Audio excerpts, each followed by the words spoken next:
Hello and welcome to FED Learning. Today we are going to dive into inheritance, our next object-oriented programming concept. And before we begin, make sure you have subscribed to my channel so you will never miss an update from FED Learning. Now let's understand the concept of inheritance. A definition of inheritance is a class can reuse the properties and methods of another class. This is called as inheritance. So in this example, I have a parent class with defined properties and methods. Properties are nothing but variables and methods are nothing but functions. And to avoid duplicating code, I want to utilize the same properties and methods in a child class. So if I write same properties and method inside child class, as you can see, writing the same code in the child class would result in duplication.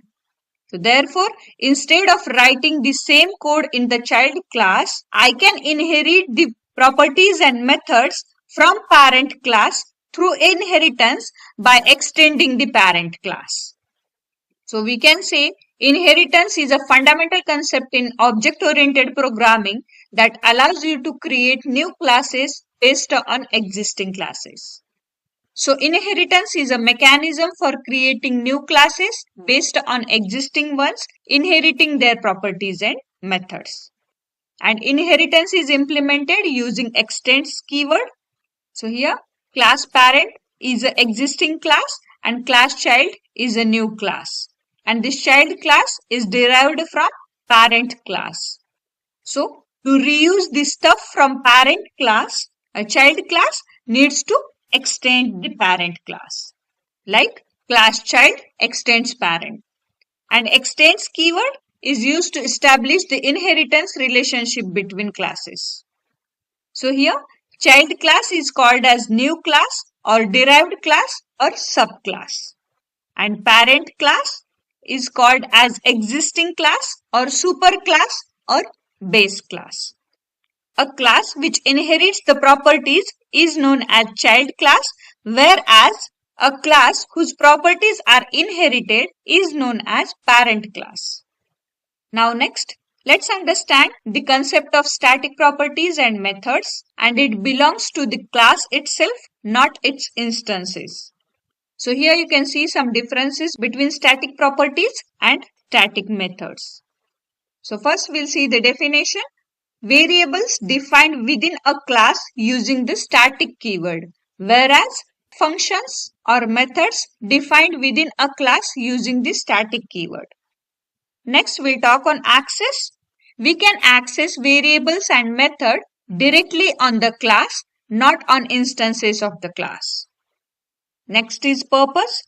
Static properties typically used for storing data shared across all instances of the class, whereas static methods used for utility functions related to the class or operations that don't require access to instance specific data. And here you can see the example of static property. Here I have declared one static property with name count of type number, and I have initialized this count equals to 0. So since this is a static property or static variable, so I can access this static property anywhere in the program with class name like counter.count. So in order to access the static property, I don't need to create an instance of a class. Similarly, for method, here you can see I have declared one static method with name add, and I have passed two parameters x and y, and inside this method we need to write the logic for addition of x and y. And in order to call this static method add, again I can make use of class name like addition.add, and I'll pass the argument x and y. With this static method as well, I don't need to create an instance of the addition class. So it means to access static properties and methods either within or outside the class, we can use the class name directly without creating an object. However, to access non-static members, we must create an instance of the class. Now, let's switch to Visual Studio Code where we will explore inheritance and static properties and methods with hands-on examples. So inside Visual Studio Code, I have already created a file with name inheritanceexample.ts. Also, I have compiled this project in watch mode. So here you can see after compilation, the .js file is generated. So now here, first I'll create the class with name parent, class parent, and then body of the class. And class contains properties, methods, and also constructor. So here I'll declare two properties, first name and last name. First name of type string and last name of type string. After this, I'll create a constructor to initialize the value into these two variables. So constructor, and here I'll pass two parameters, fname of type string, comma, lname of type string. Okay, so this is how we can create a constructor. As I said, constructor is used to invoke at the time of object creation, which is used to initialize the values of variable. Now I'll assign the value of constructor parameter to the class level variable. And how I can assign the class level variable? With the help of this keyword. This dot first name equals to fname. Similarly, this dot last name equals to lname. So this is our parent class. Now I want to create another class called child class. Okay. So since this child class also requires the same variable first name and last name and same constructor as the parent constructor. So instead of duplicating the code, I'll extend the parent class with extends keyword. Extend parent. Okay. Now what happens is that any variable and constructors belongs to the parent class are automatically inherited by the child class. Moreover, any additional variables and methods you create in the parent class will also be inherited by the child class. So now at this stage, the first name and last name variable and the constructor of the parent class belong to the child class as well. Additionally, I want to create another variable and constructor. So first I'll declare one variable with name job title of type string, and then I'll create one constructor. And here I'll pass three parameters. First name of type string, comma, last name of type string, and last job of type string. Okay, so this new constructor will require three parameters, first name, last name, and job, which I'll retrieve from the user and assign to class level variables. And here we can see the error. Constructors for derived classes must contain a super. So here what we need to do, we need to pass the first name and last name values to the super class or parent class constructor, and to do this we use the super keyword, super, and inside super we need to pass first name and last name, first name, comma, last name. Okay, so this statement invokes the immediate super class or parent class constructor. This allows us to pass the first name and last name values received from the user to the super class constructor using super. And then after this super statement, we'll pass the job parameter value to the class level variable job title. This dot job title equals to job. And note that this statement must be the first statement within the subclass constructor. If I shift this super statement below, then you can see the error. Super must be called before accessing this in the constructor of derived class. So this statement must be the first statement within the subclass constructor. So far we have created one parent class and one child class which extends parent class. Now I'll create one method in a parent class which print the values of first name and last name. So here I'll create one method with name getFullName of type string, and inside body of this method I'll return this is first name and last name. This is dollar first name space dollar last name. Okay, now in order to see the values of this first name and last name variable, when I create an object of this parent class, I can only access parent class members, including properties and methods. However, when I create an object of the child class, I can access both parent class members as well as child class members. Okay, then I'll create an object of a child class, var child equals to new child. Now we can access the members of both classes, parent as well as child. Here you can see expected 3 arguments but got 0. Since we are passing 3 parameters to this constructor, when creating an object, it will expect 3 arguments. So here I'll pass fname, Sushma, lname, Patil, job, front-end developer. Okay. So internally what happens is this first argument Sushma will be assigned to the first name, and then this first name sends the same value to the superclass constructor fname, and which reassigns the same value to the superclass variable first name. And the same process occurs with the second argument Patil. And last, the third argument value front-end developer will be assigned to the third parameter of the constructor, that is job, and the same value will be reassigned to the class level variable, that is job title. Okay, so this is how we have created one parent class and one child class that inherits from the parent class. And then we have created an instance of a child class. But here we can have n number of child classes for a single parent class. Like here I can create one more child class like child1, and this child1 class also extends the same parent class. So it means we can have n number of child classes for a same parent class. Okay, now to display the output of this getFullName method, I'll call the same method via object reference variable, that is child. So here inside console.log, I'll write child.getFullName. Save the changes, and now I'll open the terminal, and here I'll add one more terminal, and I'll run this file with command node space inheritance -example. You can see the output. This is Sushma Patil. So from this method, what we are expecting? We are expecting the output. This is Sushma Patil, and we are getting the expected output. Okay. So this is how we can access the members of a parent class from an object of a child class.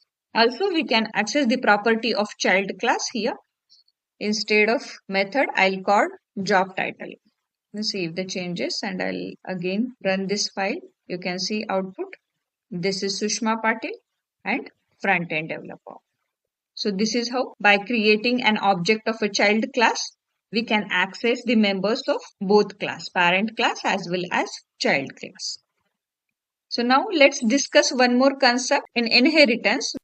Remember, when we learned about TypeScript functions, we also covered function overloading. And now let's understand how to override the method. So what is method overriding?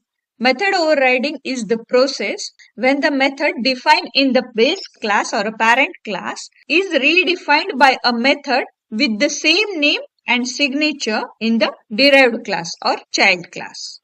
This allows the child class to provide its own implementation of the method, which can either extend or completely replace the behavior defined in the base class.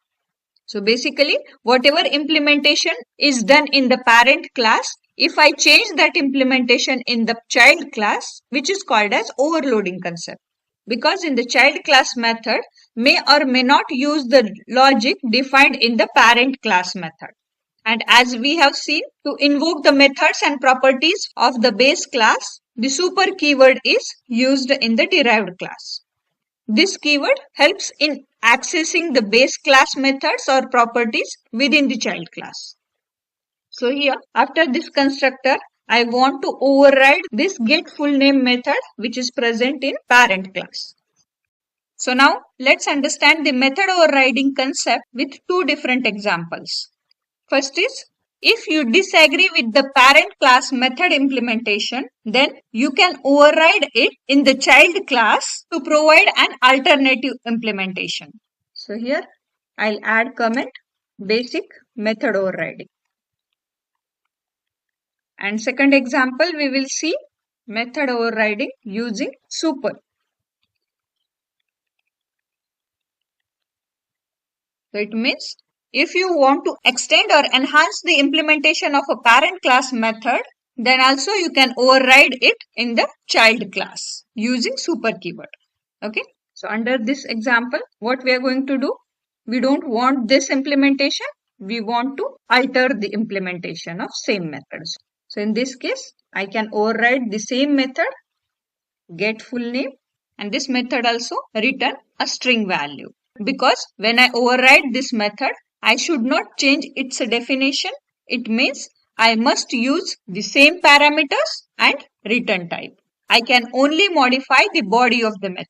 So here I'll return different string like return I am a front-end developer. So here I'll bind the class level variable job title.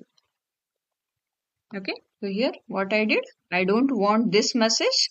Instead of that, I want this message.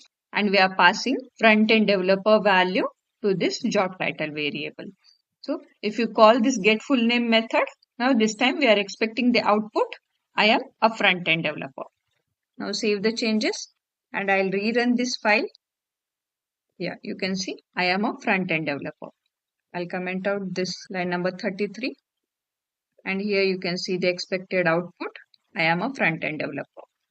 Okay, so this is how we can override the parent class method into the child class.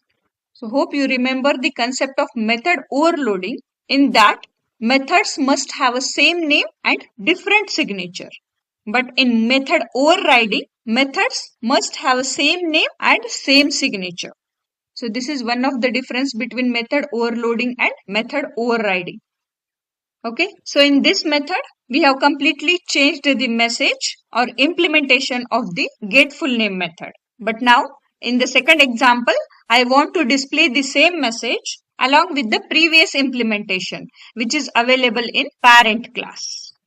In this case, I can make use of a super keyword. So now, I'll comment out this example and here I'll again override the same method get full name with same return type. And here first I'll return the implementation of superclass get full name method and then I'll concat this message. So here I can use super keyword to invoke the superclass method super dot get full name and then I can concat the message I am a software developer like this. Now save the changes and open the terminal, rerun this file and this time you can see the output. This is Sushma Patil and I am a software developer. So this is Sushma Patil is coming from get full name method which is available in parent class and I am a front end developer is coming from get full name method which is available in child class. Okay, so method overriding is particularly useful when we want to alter the behavior of any method inherited from the parent class in the child class. Okay. So far we have seen the concept of inheritance as well as method overriding. So now let's understand the concept of static members. Static members are nothing but static methods and static properties. And it belongs to the class itself, not its instances. So to understand the example of static members and properties, I'll create new class here with name counter. So here, first I'll create one property with name count of type number and I'll assign value 0. And now I'll create one method with name increment of type void and inside this increment method, I want to increment the value of this count variable. So as I told, this is the class level variable. So we can't access directly inside method. So in order to use class level variable inside method, we need to use this keyword, this dot count plus plus. So this method will increment the value of count variable. Okay, so this is how we can write class in TypeScript. So now I want to print the value of count variable, and in order to access the class properties and method, we need to create the instance of that class by using object. So here I'll create one object with name C1 equals to new counter, and now inside console.log I'll print the value of count variable with the help of object reference variable C1 dot count. Similarly, I'll execute the increment method by using C1 variable. And after increment, I'll again print the value of count variable. And here I don't want console.log because I just want to increment the value of count variable. Okay, now save the changes and I'll open terminal. And here I'll run this file with command node space static members. And here you can see we are getting output 0 and 1. So here I'll just write the text initial value of count and I'll concat this count variable. Similarly, I'll write the text for this count incremented value of count. Now I'll rerun this file and you can see the output. Initial value of count is 0 and incremented value of count is 1. So this is how we can write the normal class, and in order to print the data of class, we need to create an instance of that class. And then we can access the properties and methods of same class by using object reference variable. But now here we want to understand the concept of static members.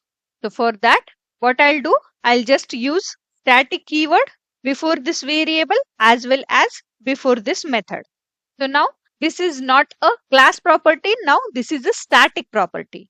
And this is not a normal method. This is a static method. And how to access the static variable? We can access the static variable with class name. So here instead of this, we can use counter.count. Similarly, if you want to print the count variable, you don't need to create an object for that class.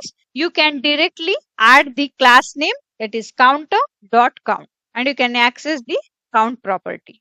So this is about property. And in order to access the method, here also instead of object reference variable, we can directly use the name of class, that is counter.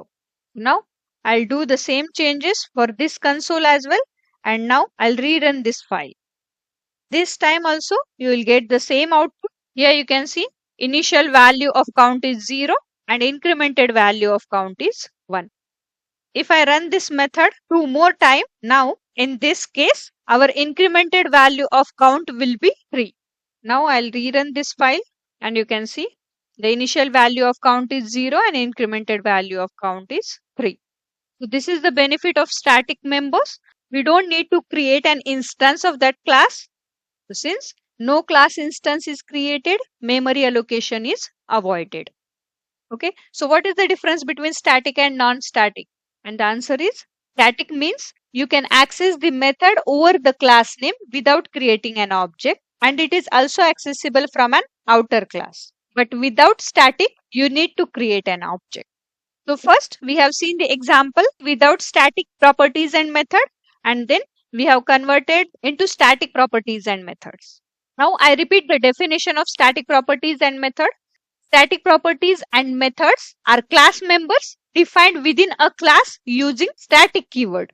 And how to access static properties and method?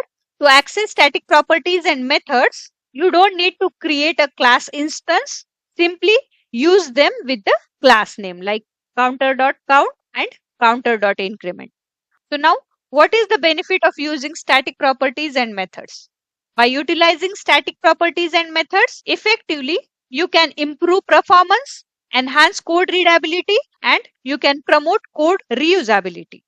So hope you understand the concept of static members. Okay, so that's all for this video. In our next video, we will dive into abstract classes. So to stay updated, subscribe to FED Learning and hit the notification bell.